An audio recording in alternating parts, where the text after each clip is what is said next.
Hello, my dear friends. How are you doing? Hope you are having an amazing day and not having to deal with drama. Ready for new stories I have for you today? Let's go to the first one. And don't forget to listen to the end of the story, guys, to hear my insights. Enjoy the stories, and don't forget to like and subscribe. And of course, don't forget to leave a comment. My parents have never liked my oldest son, Nathaniel. He was my godson and the child of my best friend and her wife. My friend Sarah had been out and proud since she was 12. Her parents were super supportive and were the best allies I could imagine, even before she told them. Sarah and I went to middle school and became friends. I had a massive crush on her until she explained she was into girls. First I was confused, then I accepted it and our friendship changed and got stronger. My parents hated her, not for breaking my heart or anything, just because she was gay. I told them that I wasn't going to stop being friends with her, and that I would rather be friends with her than their kid if they tried to make me choose. Fortunately for my parents, Sarah and her family moved, but we stayed in contact with email and MySpace. Out of sight, out of mind for my parents. Sarah and I both applied and were accepted to the same college. 2 years in, we moved out of dorms and got an apartment together. She was the best wing person ever. Sorry for the backstory. She met and married her wife. They needed a donor. I fit the criteria. I agreed so long as we had a contract that took any financial responsibility away from me. They agreed, and I became Uncle Caden. I was in their son's life from the moment he was born. Well, not the moment. When he came out of the room, not the birth canal. I also became his father figure and godfather. We were going to tell him when he was old enough to understand. Then I met my wife and got married. She knew the whole story because I didn't want her to think I would keep such important details of my life a secret. We have 2 children together. I am low contact with my parents for multiple reasons. Their homophobia is low on the list of them, if that gives you any idea how my parents are. They attended our wedding and have spent time with both of our kids. We did not deny them the opportunity to be grandparents. We just don't go out of our way to include them. Sarah and her wife passed away in a boating accident. Nate was with Sarah's parents at the time. I became his guardian and adopted him ASAP. He was 12. I make sure he sees his relatives on both of his mother's sides. I will continue to do so until he's old enough to go by himself. It is made for a confusing and bittersweet family. None of them knew I'm not just his dad, but also his father. My parents, on the other hand, have always tried to exclude him. I've made it clear to them that he is my son, and I won't put up with their crap. I also didn't tell them the truth, because I was afraid they would tell him before we were ready. We told Nate when he turned 16. He laughed and said he had figured it out a long time ago, but was humoring me and his moms by pretending he didn't. He's always been a smart aleck. He also said he was more than happy with his 2 sets of grandparents and did not feel he was missing much with my folks. My wife's parents love him too. It came to a head in February. My parents received an inheritance from my grandmother passing away. They don't need the money, so they contacted me to see if they could put money into the kids' education funds. I thanked them and agreed. I told them they could send me the money and I would split it up in all 3 accounts. Nathaniel has a good fund that we topped off since we got money from his mom's insurance. We also rented out their old house and used that money for expenses. My wife and I both work and have pretty decent accounts for our kids, but extra money won't hurt. My parents said that they only wanted me to split it 2 ways. Just my kids with my wife would be getting money. I then said thanks, but no thanks. I would not be excluding one of my kids because they were terrible people. They ended up opening accounts by themselves for my kids. Nothing I can do about that. My grandparents also set up a trust fund for their descendants to draw from when they turn 18. It isn't a lot of money, but every little bit helps these days. Nate is graduating next year, so we submitted the paperwork to get him that money. My uncle is one of the trustees, and he told my parents, and they freaked out that I never told them that Nate was my kid. I told them they were a-holes because they knew I adopted him, and that fact alone made him my kid. Huge argument. You know what we mean. How could you keep him from us? Blah, blah, blah. I said that for 5 years they have always behaved badly towards him, even though he was my son. Why would I include them more in his life? They're saying that they will sue for grandparents' rights. I laughed in their faces. I literally have a letter from them saying that they do not consider him their grandchild. As I said, we are low contact with him, but my sisters both think that I'm being overly cruel, even though they also see our parents very little. I think my son didn't miss much by not interacting with people that absolutely would have said crappy things about his original parents. Am I the a-hole? OP's reasons for not telling them were 100% valid. Nate does not need people like that in his life, and he has already said he does not want them in his life. Grandparents' rights over a 16-year-old who doesn't like them? Not going to happen.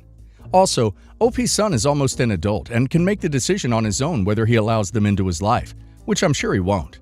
And now let's hear the community's opinion. Sounds like grandparents didn't realize they messed up big time and now want an apology because they would have never treated him like the crap on the bottom of their shoes had they known he was blood related. Now they get to think about their terrible behavior to an innocent child until they croak, and they can't handle it. Let them stay miserable. It's good karma for them. Not the a-hole. It sounds like keeping all of your family away from your parents is the best. Good luck with that. You sound like a good dad. Well done not lying to your wife. I can see where some people might. You made the right call. It shouldn't have made any difference, adopted or biological. He is your son. Your parents are now experiencing what is known as consequences, and it's uncomfortable for them. I don't think you need to make it less so for them. Last week, I celebrated my birthday with my friend group.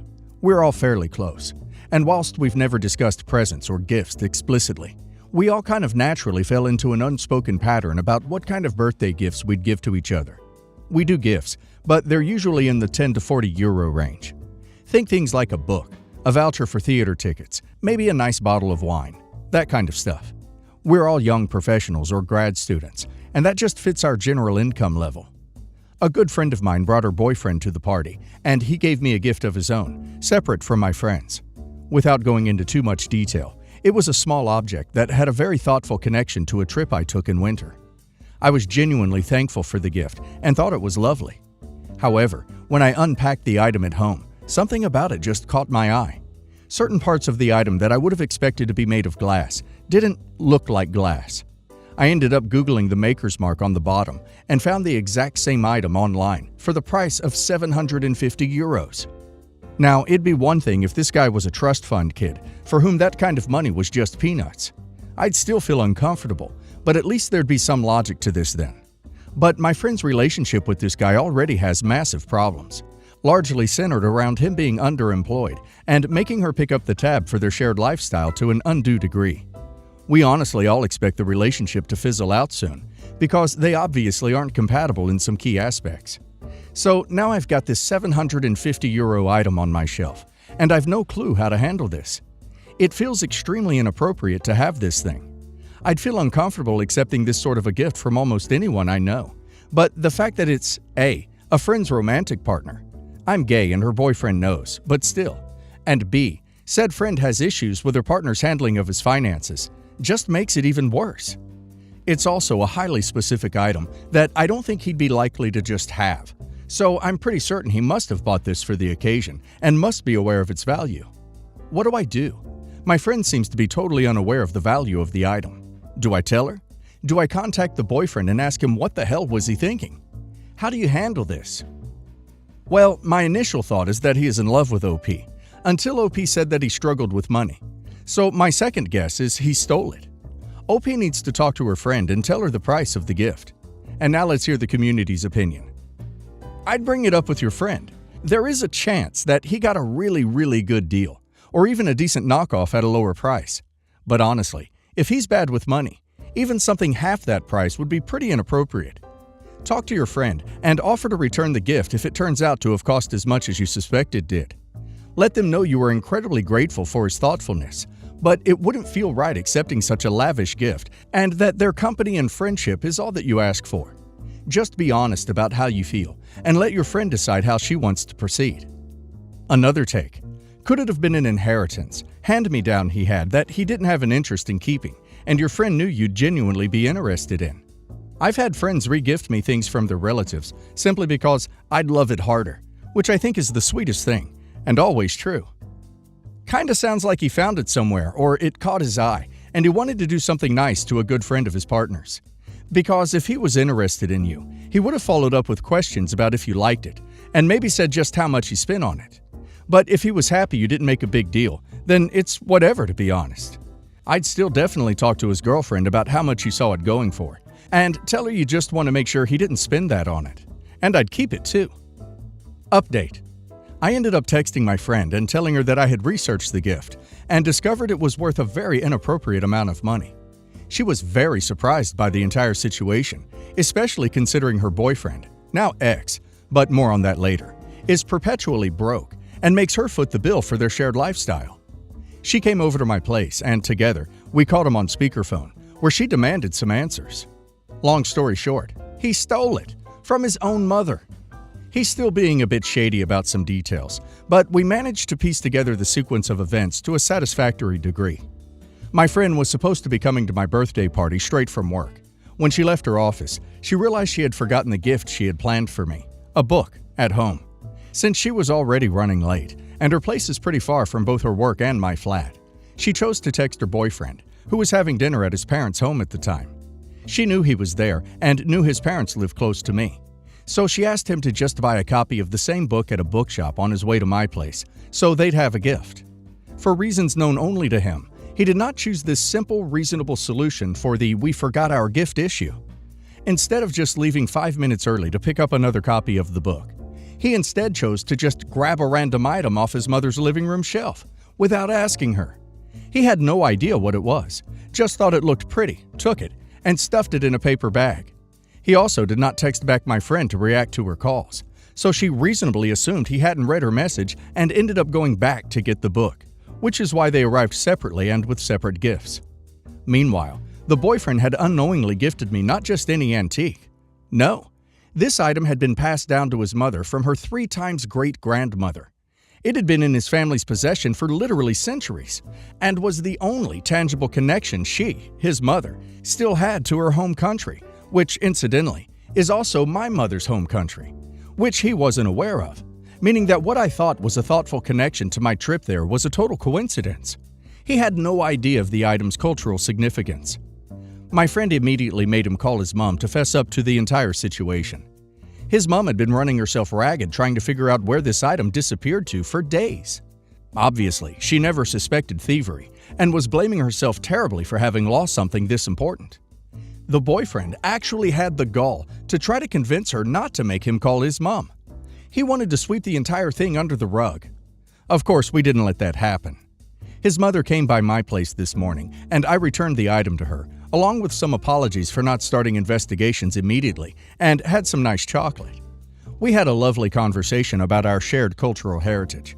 I assured her that the item had been treated with dignity for the entire time it was in my possession, and we parted ways with a hug. She also told me that my initial estimate of the item's value was incorrect. It's actually worth even more money, because it's even older than I initially thought. It would probably sell for a 4-figure sum at auction. I don't know what she wants to do with her son, but I hope she whoops his butt. My friend, for obvious reasons, broke up with him. Lessons learned.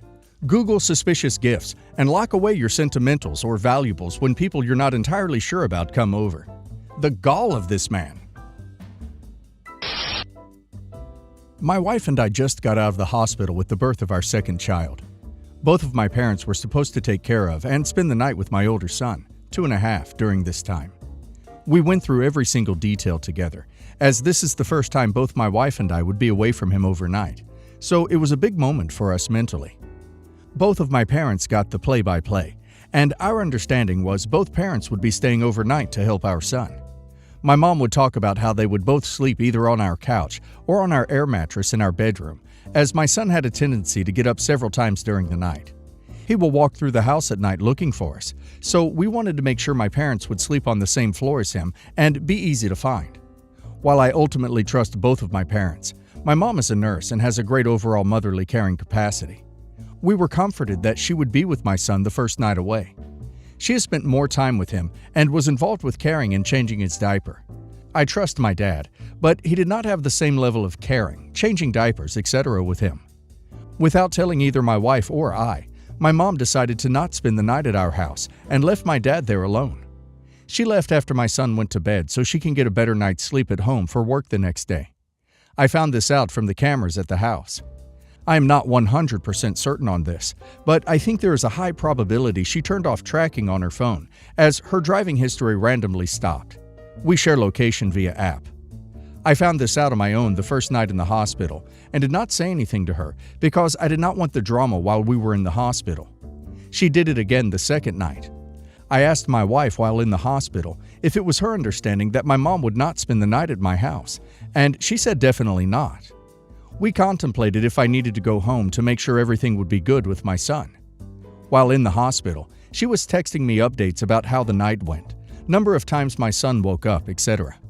I just felt like she was trying to play it like she was there, when I knew she was not. I texted my dad directly to check in. After we left the hospital, I texted my mom saying going forward, I would like better communication regarding the care of my children. Basically, if she promises something to me regarding the care of my children, she needs to either fulfill it or discuss it with me if the plans change, so I am aware.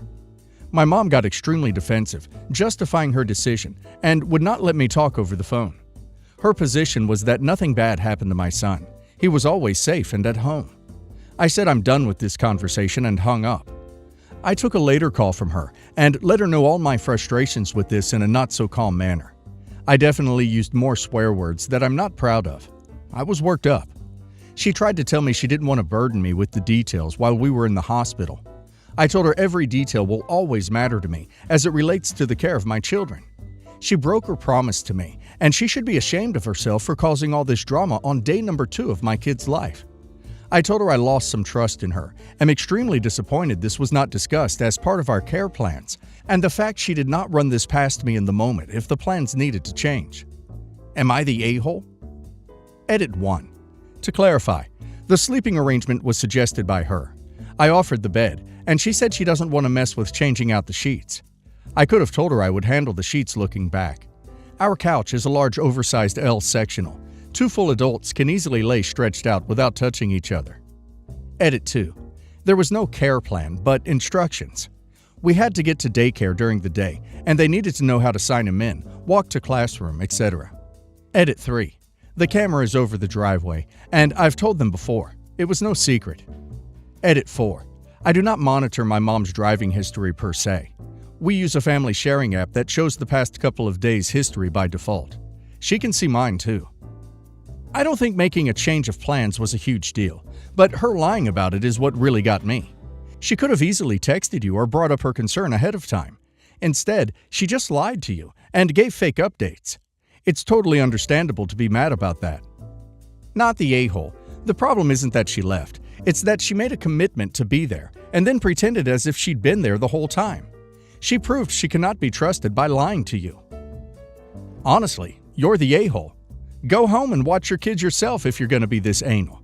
You had one of your parents there with your son the entire time, while 2 were there to put him to bed.